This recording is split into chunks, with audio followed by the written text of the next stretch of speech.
Hi friends, welcome to BMT coaching. उम्मीद करते हैं कि आप लोग ठीक होंगे और बेहतर तौर तरीके से पढ़ाई भी कर रहे होंगे। आज हम लोग जिस टॉपिक पर बात करने वाले हैं एक्चुअल में वो आपातकाल है। और इस आपातकाल के दौरान हम लोग देखेंगे कि हमारे देश में जो राष्ट्रीय और जो राष्ट्रपति शासन और उसके बाद जो वित्तीय आपात है ये किस तरह से लगते हैं, आखिर इनको लगाने का काम किसके हाथ में होता है और ये किन किन कंडीशन के वजह से लगते हैं। हम देखेंगे कि हमारे देश में जो आपातकाल व्यवस्था होती है उस आपातकाल व्यवस्था के दौरान एक व्यक्ति के फंडामेंटल राइट्स जो है वो किस तरह से हनन होते हैं और आखिर ये लगते ही क्यों हैं। क्या किसी देश में इसको या किसी देश के संविधान में इसको होना अनिवार्य है। हम लोग बिल्कुल इस पर चर्चा करेंगे और देखेंगे कि आखिर क्या होता है, किन किन आधारशिलाओं पर इसकी बुनियाद को लिखी गई है।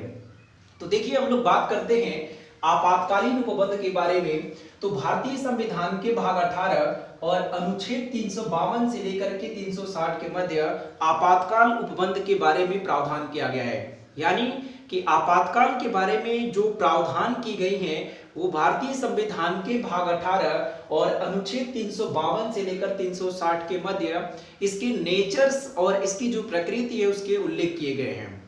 अब एक बात आता है कि ये आपातकाल होते कितने प्रकार के हैं। तो आपातकाल 3 प्रकार के होते हैं। एक राष्ट्रीय आपात होता है, एक राष्ट्रपति शासन होता है और एक वित्तीय आपात होता है। तो राष्ट्रीय आपात जो होता है उसको अनुच्छेद 352 में उल्लेख किया गया है। जो राष्ट्रपति शासन है उसका उल्लेख अनुच्छेद 356 में किया गया है और जो वित्तीय आपात है इसका उल्लेख अनुच्छेद 360 में किया गया है। बहुत बार तो यही से सवाल पूछ लेता है कि हमारे जो संविधान है उस संविधान के किस आर्टिकल, किस अनुच्छेद में जो राष्ट्रीय आपात है उसका उल्लेख किया गया है। तो राष्ट्रीय आपात का उल्लेख अनुच्छेद 352 में किया गया है, राष्ट्रपति शासन का उल्लेख अनुच्छेद 356 में किया गया है और जो वित्तीय आपात है उसका उल्लेख अनुच्छेद 360 में किया गया है। इस बात को आप ध्यान दीजिएगा। तो हमारे यहाँ नेशनल इमरजेंसी, प्रेसिडेंट इमरजेंसी और या फाइनेंशियल इमरजेंसी के व्यवस्था है और इनको संसद के बिना मंजूरी के आधार पर लगाया जा सकता है, लेकिन लंबी अवधि तक लगाया नहीं जा सकता है। पुनः संसद से इसको अनुमति लेना अनिवार्य हो जाता है। तो आइए हम लोग इसी पर चर्चा करते हैं। सबसे पहले तो देखिए, हम लोग एक एक के बारे में बात करेंगे। जो राष्ट्रीय आपात है वो क्या है, राष्ट्रीय आपात कितने तरह से लगते हैं। तो राष्ट्रीय आपात एक तो युद्ध के समय लगेगा, एक तो बाह्य आक्रमण के समय लगेगा और एक आंतरिक गड़बड़ी के दौरान लगेगा। आंतरिक गड़बड़ी के दौरान लगेगा। आगे चलकर के इस आंतरिक गड़बड़ी को सशस्त्र विद्रोह में तब्दील कर दिया गया। हम आपको बिल्कुल बताएंगे कि ये आंतरिक गड़बड़ी कब सशस्त्र विद्रोह का रूप ले लिया। यानी कि राष्ट्रीय आपात की घोषणा 3 तरह से हो सकती है।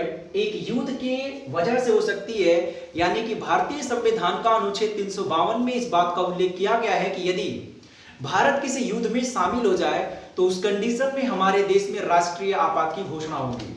बाह्य आक्रमण का मतलब है कि यदि भारत पर कोई देश आक्रमण कर दे उस कंडीशन में भी हमारे यहाँ राष्ट्रीय आपात लगाया जा सकता है। और आंतरिक गड़बड़ी जो है ये पहले हुआ करता था, आंतरिक गड़बड़ी आज इसको सशस्त्र विद्रोह में तब्दील कर दिया गया है। तो इंटरनल डिस्टर्बेंस के कारण भी हमारे देश में राष्ट्रीय आपात की घोषणा हो सकती है। और राष्ट्रीय आपात, राष्ट्रपति शासन और वित्तीय आपात, ये तीनों के तीनों आपात को लगाने का काम भारत के राष्ट्रपति करते हैं। आप बिल्कुल याद रखिएगा, इन तीनों को लगाने का काम भारत के राष्ट्रपति का है और भारत के राष्ट्रपति मंत्रिपरिषद के लिखित सलाह के आधार पर इसको लगाने का काम करते हैं।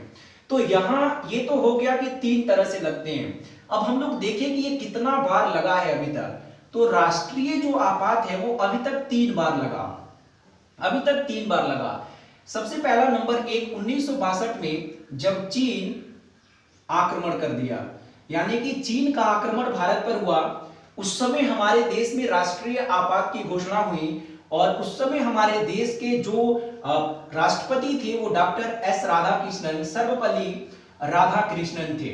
यानी कि हमारे देश में सबसे पहली बार राष्ट्रीय आपात की घोषणा करने वाले राष्ट्रपति सर्वपल्ली राधाकृष्णन बने और हमारे देश में सबसे पहले राष्ट्रीय आपात लगा किन कंडीशन में, तो वो हम पर चीन आक्रमण, यानी चीन आक्रमण के दौरान हमारे देश पर या हमारे देश में राष्ट्रीय आपात की घोषणा हुई।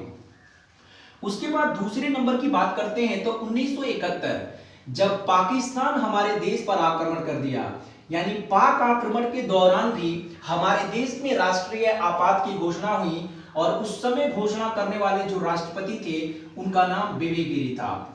अब ये राष्ट्रपति हम क्यों लिख रहे हैं, क्योंकि आजकल एग्जामों में राष्ट्रपति से सवाल दे रहा है कि जब पाक आक्रमण भारत पर किया 1971 में राष्ट्रीय आपात की घोषणा भारत में किस राष्ट्रपति ने किया, तो बीबी गिरी ने किया, ऐसे आजकल सवाल पूछ रहा है, तो आप इनको याद रखिएगा। और तीसरा जो हमारे देश में राष्ट्रीय आपात लगा वो 1975 में लगा, इसको आंतरिक गड़बड़ी का कारण बताया गया, आंतरिक गड़बड़ी का कारण बताया गया।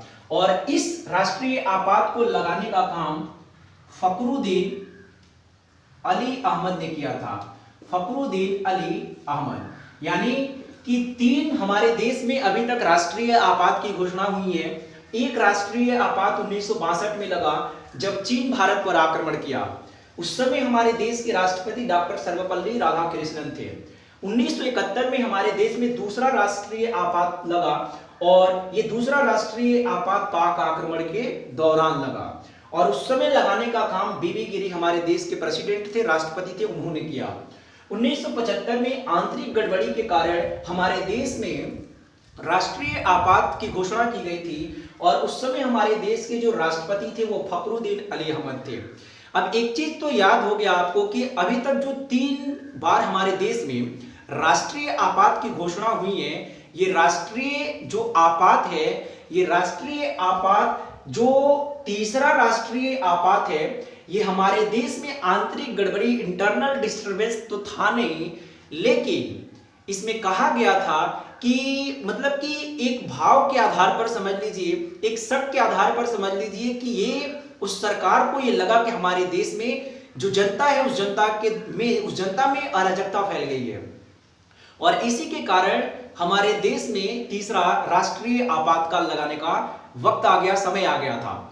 यानी कि अब आपके दिमाग में एक सवाल चल रहा होगा कि इनके बीच में भी तो पाकिस्तान हमारे देश पर आक्रमण किया 1965 में। जी हां, बिल्कुल किया। तो सुनिए, तो हमने कहा कि हमारे देश में पहली बार जो राष्ट्रीय आपात लगा वो 1962 में लगा और ये राष्ट्रीय आपात 1968 तक चला। यानी कि एक चीज तो क्लियर हो गया कि राष्ट्रीय आपात 1962 में लगा पहला और 1968 तक चला और इसी के दौरान पाकिस्तान 1965 में आक्रमण किया था। तो हमारे देश में पहले से ही राष्ट्रीय आपात लगा था, इसी के कारण दोबारा राष्ट्रीय आपात लगाने की आवश्यकता नहीं थी। तो यहां ये सारी चीज बहुत ही महत्वपूर्ण है। आगे चलकर के क्या हुआ कि इस आंतरिक गड़बड़ी शब्द को सशस्त्र विद्रोह में तब्दील कर दिया गया। यानी कि 1977 में चुनाव हुआ और जब चुनाव हुआ तो कांग्रेस पार्टी को पराजय मिला और पहली बार सत्ता पर आई गैर कांग्रेसी प्रधानमंत्री ने संविधान के बहुत सारे रूपरेखा को बदलने का काम किया था। अब 1975 में जो राष्ट्रीय आपात की घोषणा हुई थी वो राष्ट्रीय आपात एक्चुअल में था नहीं, लेकिन लगाया गया था, जिससे जनता नाखुश थी और कहीं ना कहीं जनता के मन में ये था कि यदि चुनाव होगा तो हम इस बार कांग्रेस पार्टी को पराजय देंगे ही देंगे और हराएंगे ही हराएंगे। इसी के कारण आगे चल करके 1977 में कांग्रेस पार्टी की सत्ता समाप्त होती है और कांग्रेस पार्टी की जब सत्ता समाप्त हुई तो कहीं ना कहीं सरकार जो है वो किसी दूसरे के हाथ में चली गई। हमारे देश में पहली बार गैर कांग्रेसी प्रधानमंत्री मोरारजी देसाई बने और मोरारजी देसाई ने अपने कार्यकाल के ठीक 1 वर्ष बाद संविधान का संशोधन कराए और वो संशोधन 44वें संविधान संशोधन के नाम से जाना गया। यानी कि 44वां संविधान संशोधन 1978 में हुआ, जिसमें मोरारजी देसाई की सरकार ने कही कि ये आंतरिक गड़बड़ी, जनता को परेशानी का सामना न करना पड़े, इसी के कारण इस आंतरिक गड़बड़ी शब्द को 44वें संविधान संशोधन 1978 के तहत सशस्त्र विद्रोह में तब्दील कर दिया गया। यानी कि एक चीज तो आप याद रखिएगा कि आज हमारे देश में जो राष्ट्रीय आपात है वो तीन तरह से लग रहे हैं। एक युद्ध के समय लगेगा, एक बाह्य आक्रमण के समय लगेगा और एक लगेगा सशस्त्र विद्रोह के दौरान, यानी कि सशस्त्र विद्रोह के दौरान। अब ये आंतरिक गड़बड़ी जो शब्द है, इस आंतरिक गड़बड़ी शब्द को हटा दिया गया है।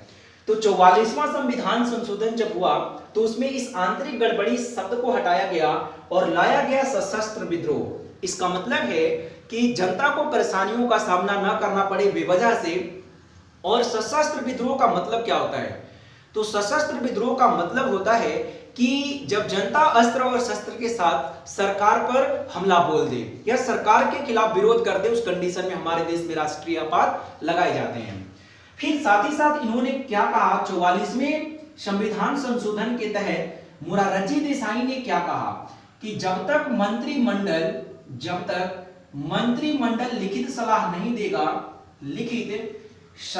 देगा तब तक हमारे देश में जो प्रेसिडेंट हैं उस प्रेसिडेंट को राष्ट्रीय आपात लगाने की अनुमति नहीं है। पहले क्या होता था कि केवल प्रधानमंत्री के सलाह पर ही प्रधानमंत्री कहते थे कि ये हमको करना चाहिए तो राष्ट्रपति करते थे और लगाते भी थे।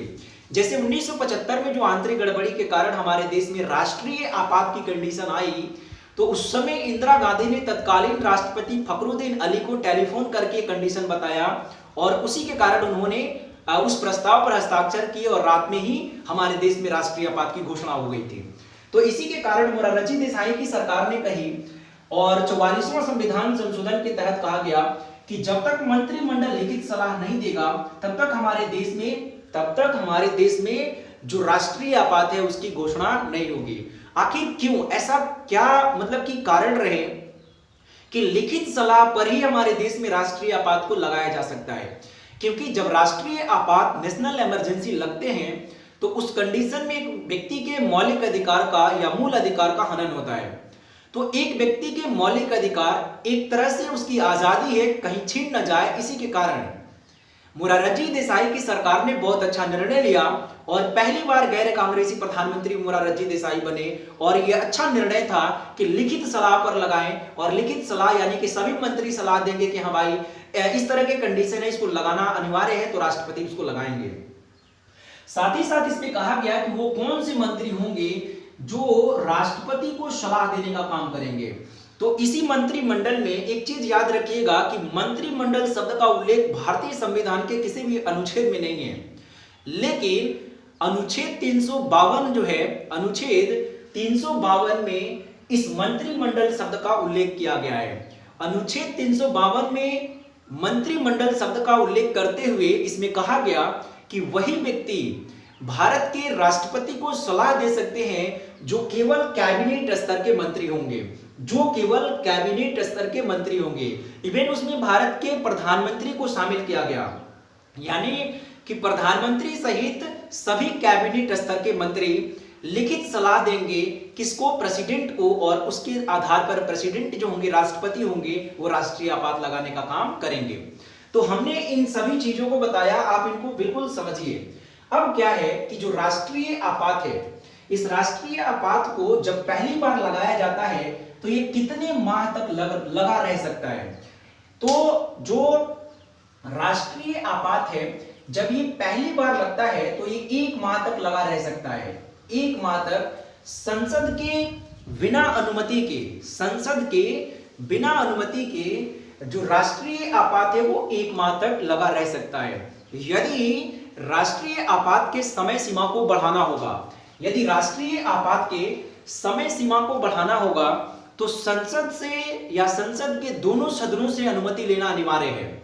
तो राष्ट्रीय आपातकाल जब पहली बार लगता है तो संसद के बिना अनुमति के वो 1 माह तक लगा रह सकता है। और यदि ये उचित समझे या ये उचित लगे कि हमको राष्ट्रीय आपात की अवधि को बढ़ाना है, तो संसद के दोनों सदनों से, संसद के दोनों सदनों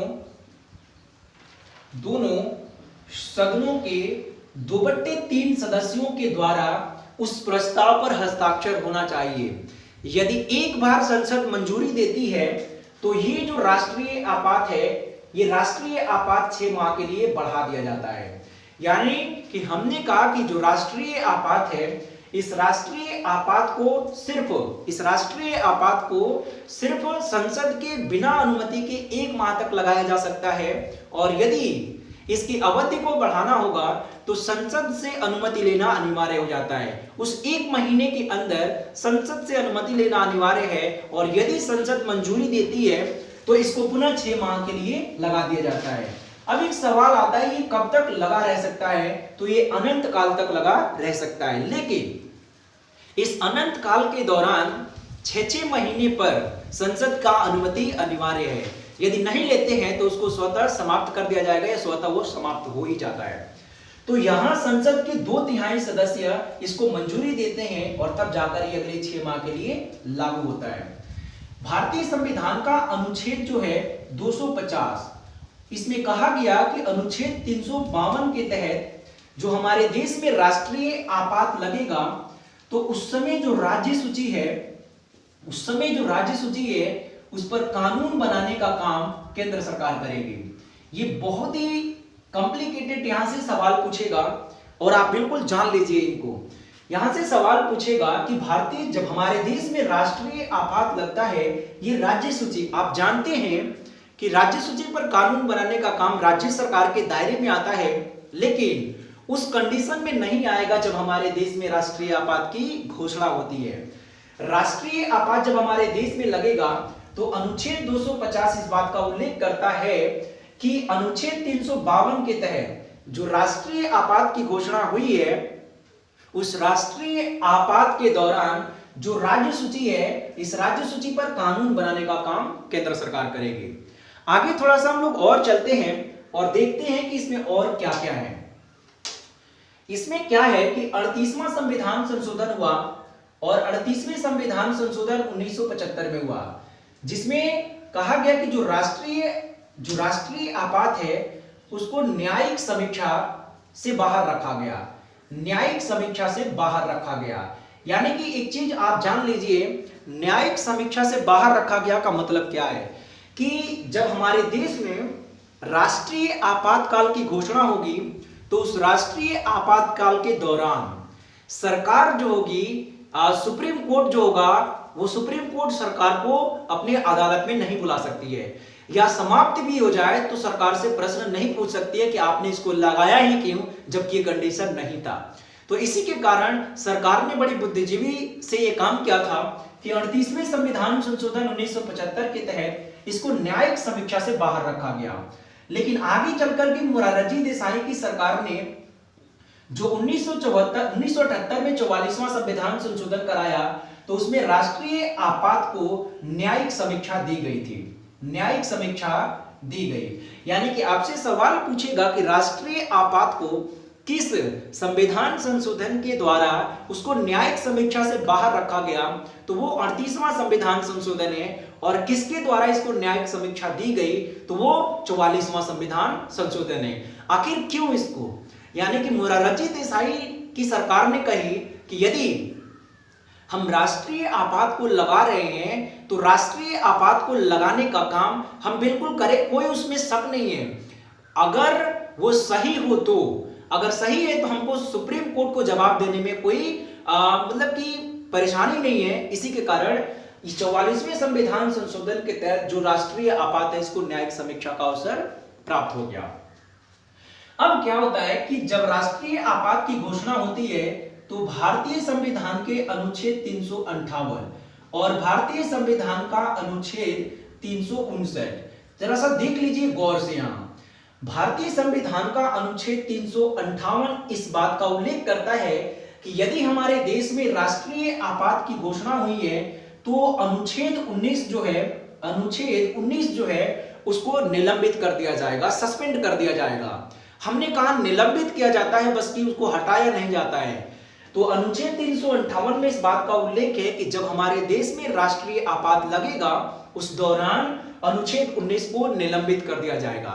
लेकिन ये अनुच्छेद 19 जो है वो निलंबित होगा तो किन किन दौरान होगा? अनुच्छेद 19 सशस्त्र विद्रोह के दौरान, अनुच्छेद 19 जो है वो सशस्त्र विद्रोह के दौरान निलंबित नहीं होता है। ये केवल युद्ध के समय निलंबित होगा और बाह्य आक्रमण के समय निलंबित होगा। ये भी आप जान लीजिए क्योंकि सवाल यहां से पूछेगा। हमने कहा कि अनुच्छेद 358 के तहत जब राष्ट्रीय आपात हमारे देश में लगते हैं तो 358 इस बात का उल्लेख करता है कि एक व्यक्ति के जो मौलिक अधिकार हैं उस मौलिक अधिकार में अनुच्छेद 19 6 प्रकार के स्वतंत्रता देता है और उस 6 प्रकार के स्वतंत्रता को समाप्त करने का अधिकार प्रेसिडेंट को जाता है। तो अब क्या होता है कि अनुच्छेद 19 को निलंबित कर दिया जाता है, लेकिन अनुच्छेद 19 जो होता है वो सशस्त्र विद्रोह के दौरान निलंबित नहीं होता है। अनुच्छेद 358 कहता है कि जब देश में राष्ट्रीय आपात लगे तो उस समय हमारे यहाँ अनुच्छेद 20 और अनुच्छेद 21 को छोड़ करके, अनुच्छेद 20 और अनुच्छेद 21 को छोड़कर बाकी सभी एक व्यक्ति के मौलिक अधिकारों का हनन हो जाते हैं या उनका निलंबन कर दिया जाता है, उनको निलंबित कर दिया जाता है। अब एक सवाल पूछेगा कि राष्ट्रीय आपात के दौरान जब एक व्यक्ति के मौलिक अधिकार निलंबित होते हैं तो उनको करने का अधिकार कौन है, किसको है? तो निलंबित करने का अधिकार भारत के राष्ट्रपति को है। तो अनुच्छेद 358 अनुच्छेद 19 को निलंबित होने का अधिकार देता है। अनुच्छेद 359 20 और 21 को छोड़कर एक व्यक्ति के सभी फंडामेंटल राइट्स को निलंबित करने का अधिकार देता है। तो ये पूरी की पूरी जो है वो राष्ट्रीय आपात पर रहा। अब हम लोग राष्ट्रपति शासन पर जरा सा बात करते हैं कि आखिर राष्ट्रपति शासन क्या है। देखिए, राष्ट्रपति शासन जो होता है अनुच्छेद 356 हम लोग राष्ट्रपति शासन की बात कर रहे हैं। राष्ट्रपति शासन अनुच्छेद 356 के द्वारा कहा गया कि जब एक राज्य के संवैधानिक तंत्र विफल हो जाए तो राज्यपाल राष्ट्रपति से जो राष्ट्रपति शासन है उसको लगाने का सिफारिश कर सकते हैं। हमने कहा कि जो राष्ट्रपति शासन है वो भारत के एक राज्य में लगते हैं। अनुच्छेद 356 के तहत एक राज्य के संवैधानिक तंत्र यदि विफल हो जाते हैं, अर्थात कि वहां किसी भी पार्टी या कोई भी व्यक्ति सरकार को चलाने के लिए जिम्मा नहीं लेता है, उस कंडीशन में उस राज्य का संवैधानिक तंत्र विफल माना जाता है और राज्यपाल यदि ये घोषणा करे कि हमारे राज्य में संवैधानिक तंत्र विफल हो गया है तो राष्ट्रपति से जो राष्ट्रपति शासन है उसको लगाने के लिए सिफारिश कर सकते हैं। साथ ही साथ हम आपको कुछ और बता दें तो देखिए, अनुच्छेद 355 संघ सरकार के दायित्वों का उल्लेख करता है, जिसमें कहा गया कि एक राज्य के प्रति आपका क्या नजरिया होगा, एक राज्य में आपको क्या क्या करना है। सबसे पहले कहा गया केंद्र सरकार को कि यदि एक राज्य में बाह्य आक्रमण होता है, कोई दूसरा देश एक राज्य पर आक्रमण करेगा तो आप उसका सुरक्षा करेंगे। उसके बाद इसमें कहा गया कि एक राज्य में जो आंतरिक शांति है उस आंतरिक शांति को भी बनाए रखना केंद्र सरकार का दायित्व है। और सबसे अंत में जो कहा गया वो कहा गया कि संविधान का पालन करना अनिवार्य है। यानी कि हमने कहा कि अनुच्छेद 355 संघ सरकार के दायित्वों का उल्लेख करता है, that mean duty of central government. और इसमें कहा गया कि यदि एक राज्य में बाह्य आक्रमण होता है तो आप उसको सुरक्षा प्रदान करेंगे। दूसरा, एक राज्य में शांति को बनाए रखना भी आपका दायित्व है। और अगला है कि एक राज्य को संविधान का पालन करना अनिवार्य हो जाता है। तो आपसे सवाल पूछ सकता है कि अनुच्छेद 355 में किन किन का उल्लेख है, तो इन सभी का उल्लेख किया गया है। फिर एक और अनुच्छेद देखिए, अनुच्छेद 365। इसमें कहा गया कि जो केंद्र सरकार है जब राज्य सरकार को निर्देश देती है, अगर राज्य सरकार उन निर्देशों का पालन नहीं करे, उस कंडीशन में भी एक राज्य में जो राष्ट्रपति शासन है उसको लगाया जाता है। देखिए, अनुच्छेद 365 के तहत केंद्र सरकार जो राज्य सरकार के लिए निर्देश जारी करती है, यदि राज्य सरकार उसके निर्देशों का पालन नहीं करे या उसके दिए हुए निर्देशों पर कार्य नहीं करे तो यह माना जाता है कि उस राज्य के संवैधानिक तंत्र विफल हो गए हैं और इस कंडीशन में राष्ट्रपति शासन है उसको लगाने का अधिकार मिल जाता है। अब एक बात आता है कि जो राष्ट्रपति शासन है ये कितने माह के लिए लगता है। तो पहली बार जब लगता है तो संसद के बिना अनुमति के 2 माह तक लगाया जा सकता है। यानी कि सबसे पहली बार जब ये लगेगा तो संसद के बिना अनुमति के ये 2 माह तक लगाया जा सकता है। यदि उचित समझे कि आगे तक इसकी अवधि को बढ़ाना है तो संसद से अनुमति लेना जरूरी है, और 2 महीने के अंदर। अगर 2 महीने के बाद लेंगे तो पुनः वो स्वतः समाप्त हो जाएगा। तो 2 माह के अंदर संसद जब अनुमति देती है तो ये पुनः 6 माह के लिए बढ़ा दिया जाता है। अब एक बात है कि अधिकतम कितने वर्षों तक लगा रह सकता है, तो ये अधिकतम 3 वर्षों तक लगा रह सकता है। ये 3 वर्षों से अधिक नहीं लगाया जा सकता है, तो इस चीज को भी आप ध्यान दीजिएगा। अब सबसे पहले एक बात है कि सबसे पहले भारत के किस राज्य में राष्ट्रपति शासन लगा, तो सबसे पहले पंजाब में लगा। 1953 में सबसे पहले पंजाब राज्य में राष्ट्रपति शासन की घोषणा हुई। तो राष्ट्रपति शासन लगने वाला सबसे पहला जो राज्य बना वो पंजाब बना। अब एक सवाल पूछेगा कि हमारे देश में जितने भी राज्य हैं उनमें से कौन कौन ऐसे राज्य हैं जिनमें अभी तक राष्ट्रपति शासन की घोषणा नहीं हुई है। तो अभी तक 2 राज्य हैं, एक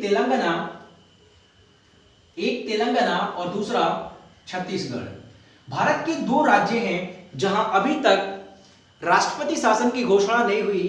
तेलंगाना 2014 को आंध्र प्रदेश से अलग होकर के भारत का एक राज्य बना, और छत्तीसगढ़ 2000 को अलग होकर के भारत का एक राज्य बना। 2 भारत के ऐसे राज्य हैं जहां अभी तक राष्ट्रपति शासन का उल्लेख नहीं किया गया, राष्ट्रपति शासन को नहीं लगाया गया है, और राष्ट्रपति शासन नहीं लगने वाले जो राज्य हैं वो तेलंगाना और छत्तीसगढ़ हैं। तो ये सभी के सभी जो हैं वो राष्ट्रपति शासन पर आ। अब हम लोग जरा सा वित्तीय आपात की बात कर लेते हैं। तो वित्तीय आपात जान लीजिए अनुच्छेद 360 के तहत लगता है, लेकिन भारत के इतिहास में अब तक वित्तीय आपात की घोषणा एक बार भी नहीं हुई है। वित्तीय आपात कैसा आपात है, तो ये रुपये पैसों से रिलेटेड आपात होता है जिसको आज तक लगाने की आवश्यकता नहीं पड़ी है। तो हमने कहा कि जो राष्ट्रीय आपात है वो 3 बार लगा, जो राष्ट्रपति शासन है वो अभी माने बहुत बार लगाया जा चुका है, और वित्तीय आपात को अभी एक बार भी नहीं लगाया गया है। तो आपको समझ में आ गया होगा। आप इसको 1 से 2 बार देखिएगा, ये आपको बिल्कुल समझ में आ जाएंगे। आपके जीवन की कहानी जो है वो लंबी नहीं होनी चाहिए, आपके जीवन की कहानी जो है वो बेहतर होनी चाहिए, और आप अपने जीवन की कहानी को बेहतर लिख पाइएगा, ये उम्मीद करते हैं हम आपसे। तो आप इसको जरूर देखिएगा, 1 से 2 बार देखिए और आपको बिल्कुल समझ में आएंगे।